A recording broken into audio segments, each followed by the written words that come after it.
आपको चॉकलेट पसंद है ना? ये मेरे लिए? हाँ बेटा, आपके लिए। 1686 में न्यूटन ने इस विश्व को इसका सबसे बड़ा मूल मंत्र दिया था, third law of motion. Every action has an equal and opposite reaction.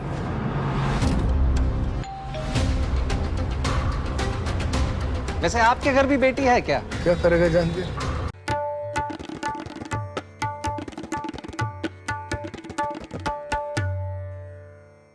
साल था 2006। बात हो रही है नोएडा के सेक्टर 30 के पास एक गांव की जिसका नाम है निठारी, और यहां पर गुम और लापता होते बच्चों की। इसकी शिकायत पुलिस थाने में कराई गई, लेकिन पुलिस ने सुध नहीं ली। पुलिस का ढुलमुल रवैया रहा। बाद में इसी के बगल में सेक्टर 31 की एक कोठी में सुरेंद्र कोली और कोठी के मालिक, सुरेंद्र कोली नौकर और कोठी के मालिक मुनिंदर सिंह पंढेर, उन पर यह आरोप लगा कि ये जो बच्चे गुम हो रहे हैं इनको काटा जा रहा है, मारा जा रहा है, और इनके शव को या तो जमीन में गाड़ दिया है इसी घर में, या काट काट के शरीर के टुकड़ों को नालियों में फेंक दिया गया है, और वो भी जला जला करके। नमस्कार, आप देख रहे हैं कुछ देखा जाए और मैं हूं संकेत उपाध्याय। अब आप सोच रहे होंगे कि मैंने आपको इतनी भयानक बात याद क्यों दिला रहा हूं जो 2006 में हुई, और क्योंकि बतौर रिपोर्टर ये सब कवर किया हुआ है तो रूह कांप जाती है अभी बोलते ही। वो इस तरीके का प्रकरण था। उन मासूम बच्चों के चेहरे जो माँ बाप उनकी छोटी छोटी फोटो लेकर के दिखा रहे थे, वो आज भी जहन में एकदम ताजी है, क्योंकि आपकी रूह कांप जाए जब आपको पता चला कि हो क्या रहा था। तो इस कांड में पता चला पुलिस को बाद में कि इन बच्चों के शव, इनकी लाश, इनके शरीर के टुकड़े, वो सब उसका केंद्र यही घर है। जांच हुई, बहुत लंबी चौड़ी जांच थी। जांच में शुरुआत में गाजियाबाद की एक अदालत में इनको दोषी पाया गया। उसके बाद क्योंकि कई सारे अलग अलग मामले थे तो उसमें कई जगह कन्विक्शन हुई। उसके बाद फिर और ऊंची अदालत में सुरेंद्र कोहली कन्विक्टेड ही रहे, लेकिन घर के मालिक मुनिंदर सिंह पंढेर, उनको बाइज्जत बरी कर दिया गया। उसके बाद ये मामला और ऊपर गया, सीबीआई में भी गया था, तो सीबीआई की भी जांच इसमें हुई। और ये सब करते करते करते 16 अक्टूबर 2023 कोहली और पंढेर दोनों को ही बरी कर दिया इलाहाबाद हाई कोर्ट ने एक मामले में। अब ऐसे में जितने मां बाप निठारी के थे जो इंसाफ की गुहार लगा रहे थे, उनको 16 अक्टूबर 2023 को एक बहुत बहुत बड़ा झटका लगा, क्योंकि इस मामले में जो दोनों मुख्य अभियुक्त थे उनको बरी कर दिया गया। लेकिन अदालत ने अपनी दलील देते हुए कि क्यों वो इस नतीजे पर पहुंची है, अब स्क्रीन पर वो पैराग्राफ है, वो जरूर देखिए। और मैं आपको ये सारी चीजें क्यों बता रहा हूं, बस 1 मिनट और लूंगा और उसके बाद पॉइंट पर आएंगे। The casual and perfunctory manner in which the important aspects of arrest, recovery, and confession have been dealt with are most disheartening, to say the least. It appears to us that the investigation opted for the easy course of implicating a poor servant of the house by demonizing him without taking due care of probing more serious aspects of possible involvement of organized activity of organ trading. Upon evaluation of the evidence led in this case, on the touchstone of fair trial guaranteed to an accused under Article 21, we hold that the prosecution has failed to prove the guilt of Surinder Kohli and Moninder Singh Pandey beyond reasonable doubt on the settled parameters of a case based on circumstantial evidence. यानी कि अपना argument ठीक से कोई भी agency नहीं कर पाई।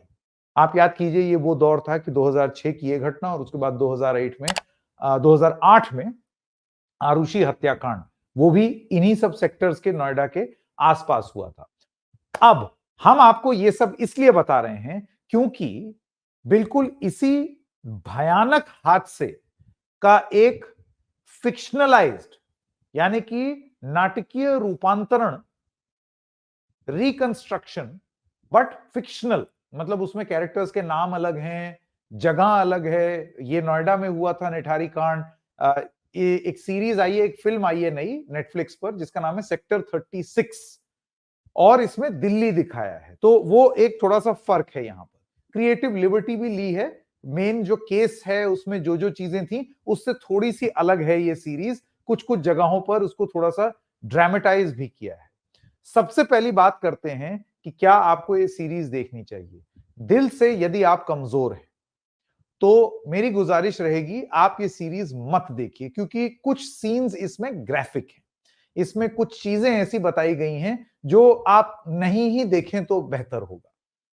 क्योंकि बहुत ज्यादा ग्राफिक कर दिया है, जैसे कि जब when something is being pulled out, नाले में से कोई शरीर के अंग निकल रहे हैं, या जिस तरीके से शरीर को काटा जा रहा है, वो सारी चीजें बहुत ग्रूसम हैं। तो हो सकता है बहुत सारे लोगों को ये चीज बर्दाश्त ही ना हो, वो देख ही ना पाए। अव्वल अगर आप देख सकते हैं तो आपको ये 2006 की, दिसंबर 2006 की निठारी कांड की पूरी मेमोरी याद आ जाएगी। और खास तौर से अगर आप दिल्ली एनसीआर में रहे हैं, नोएडा में रहे हैं, मेरा तो स्कूल भी एकदम बगल में था, हालांकि तब तक मैं 6-7 साल हो गए थे मुझे स्कूल से निकले हुए, और मैं नौकरी कर रहा था, बतौर पेशे से रिपोर्टर काम कर रहा था। वो सारी चीजें आपकी एकदम दिमाग में साफ तस्वीर की तरह प्रस्तुत हो जाएंगी। सबसे पहली बात करते हैं परफॉर्मेंस। परफॉर्मेंस में यहां पर मुख्य रूप से 2 लोग हैं जिनकी परफॉर्मेंस बहुत ज्यादा पावरफुल है। परफॉर्मेंस नंबर 1 विक्रांत मैसी, जो सुरेंद्र कोहली से मिलता जुलता एक रोल कर रहे हैं, उसमें नाम भी चेंज कर दिया है लेकिन वो रेफरेंस के लिए आप सब जानते हैं। और दीपक डोबरियाल बहुत ही सेलिब्रेटेड एक्टर हैं, बढ़िया काम करते हैं, और वो इसमें एक पुलिस वाले बने हैं। इन दोनों का मैं एक कैरेक्टर आपको बता दूं तो सुरेंद्र कोहली का परफॉर्मेंस विक्रांत मैसी ने किया है। सुरेंद्र कोहली के बारे में जो जो बातें इंटरव्यू में उसने पुलिस को क्या क्या बताया, उससे ये साबित उस समय भी हो रहा था कि वो या तो अनस्टेबल है या फिर उसको अब चिंता ही नहीं है कि उसने क्या अपराध किया है, और वो ये सारी चीजें बोल रहा है। और उस तरीके की एक पर्सनैलिटी विक्रांत मैसी का दिखाना, वो इस सीरीज में या इस फिल्म में वो साफ साफ दिख रहा है। वो मेहनत, वो एफर्ट कि उस तरीके की एक ब्रैश पर्सनैलिटी, व्यक्तित्व आप अपने अंदर, एक एक्सटर्नल कैरेक्टर है ना, अब कोई भी इंसान इस तरीके का नहीं होता है, तो मेहनत की होगी उन्होंने उस कैरेक्टर को समझने में और किरदार में वो घुसे। और अगर आप purely in terms of acting मुझसे पूछे तो विक्रांत मैसी ने बहुत बढ़िया एक्टिंग की है। बहुत सिनिकल अगर मैं हो जाऊं तो मेरा ये कहना होगा कि वो थोड़ा सा ओवर द टॉप जरूर चले गए कुछ कुछ जगहों पर अपनी बात कहने के लिए, कि जैसे मुझे वो करोड़पति देखना है, लेकिन वो जिस तरीके के कैरेक्टर को मिमिक करने की कोशिश कर रहे थे, उस लिहाज से अगर देखा जाए तो उन्होंने बहुत जबरदस्त परफॉर्मेंस दी है। अच्छा शब्द प्रयोग करने में थोड़ी सी झिझक इसलिए हो रही है क्योंकि ये मूवी एक ऐसे सब्जेक्ट पर है कि इसमें अच्छा शब्द जल्दी से निकलता नहीं है। तो ये तो हो गई विक्रांत मैसी की बात। उनकी एक्टिंग के लिए आप इसको, फिल्म को जरूर देख सकते हैं। इसमें थोड़ा गाली गलौच भी है, बहुत ही एक्सप्लिसिट सीन्स हैं, तो व्यूअर डिस्क्रेशन इज एडवाइज्ड। हल्के दिल के लोग इसको कृपया ना देखें। अब बात करते हैं दीपक डोबरियाल। दीपक डोबरियाल का किरदार एक पुलिस वाले का है, दिल्ली पुलिस का एक ऐसा पुलिस वाला जो पहले बहुत कुछ, जब शिकायतें शुरुआत में आ रही थी, जब शिकायत आ रही थी जिसमें लोग कह रहे थे कि हमारा बच्चा खो गया, तो वो बड़े डिसमिसिव हैं। उसमें वही दिखाया जा रहा है कि वो तुम लोग तो बच्चे बेच देते हो, जाओ आ जाएंगे, बार बार खोते रहते हैं, ये वो डिसमिसिव। एक करप्ट पुलिस वाला दिखाया है जिनको लक्ष्मी दर्शन से कोई बहुत ज्यादा परहेज नहीं है। इन सब चीजों को करते करते एक दिन जब उनकी अपनी ही बेटी किडनैप होने लगती है इस मूवी में विक्रांत मैसी द्वारा, तब उनको एकदम से एहसास होता है the gravity of the situation, और एकदम से जब उनके सोच में परिवर्तन आता है, आपको वो ट्रांजिशन ऑफ कैरेक्टर, शुरुआत में जिस तरीके का कैरेक्टर वो प्ले कर रहे थे, बहुत कन्विंसिंग पुलिस वाले लग रहे हैं, और उसके बाद वो किस तरीके से बदलते हैं क्योंकि एक पर्सनल ट्रेजेडी उनको हिट करती है, और उसके बाद फिर वो अपनी जांच शुरू करते हैं, इन्वेस्टिगेशन शुरू करते हैं, और कैसे वो अपने सिस्टम से लड़ते हैं इस जांच को करने के लिए, सस्पेंड हो जाने के बाद भी जांच करते हैं, कहां कहां जाते हैं जांच के लिए, और कैसे सिस्टम उनको फेल करता है इस जांच में, वो सारी चीजें इतनी खूबसूरती से दीपक डोबरियाल ने प्रस्तुत की हैं कि आपको मजा आ जाएगा ये परफॉर्मेंस देख करके। तो जैसे वो एक किरदार में घुसे हैं, जैसे विक्रांत मैसी घुसा है, आप ये समझिए कि जब आप एक आउटलैंडिश इंसान की एक्टिंग या उसको अगर किरदार के रूप में कर रहे हैं तो जाहिर सी बात है उसका चर्चा ज्यादा होता है। तो सुरिंदर कोहली की एक्टिंग विक्रांत मैसी कर रहे हैं तो हो सकता है वो चर्चा में ज्यादा है, लेकिन इसमें आप कतई भी, मैं तो कहूंगा almost at par performance, sometimes even better performance than Vikrant Massey, वो दीपक डोबरियाल ने दी है। एक लेवल और आगे जाएंगे और ये कहेंगे कि अब तक की दीपक डोबरियाल की जितनी भी फिल्में हैं जो कम से कम मैंने देखी हैं, उसमें मेरा ये मानना है कि ये दीपक डोबरियाल की एक्टिंग का एक ऐसा नमूना आप लोगों के सामने प्रस्तुत होगा जो अब तक शायद बेस्ट परफॉर्मेंस उनकी रही होगी। मतलब आपने उनको तमाम फिल्मों में देखा है, आपने हिंदी मीडियम में देखा है, आपने और जगहों पर देखा है, तन्नू वेड्स मन्नू में देखा है। ये जो परफॉर्मेंस है ये एकदम ही क्लास अपार्ट है, लीग अपार्ट है दीपक डोबरियाल की। मेरे हिसाब से अगर आप पूछेंगे तो मुझे ऐसे लगता है दीपक डोबरियाल की परफॉर्मेंस विक्रांत मैसी से बेहतर है सेक्टर 36 में।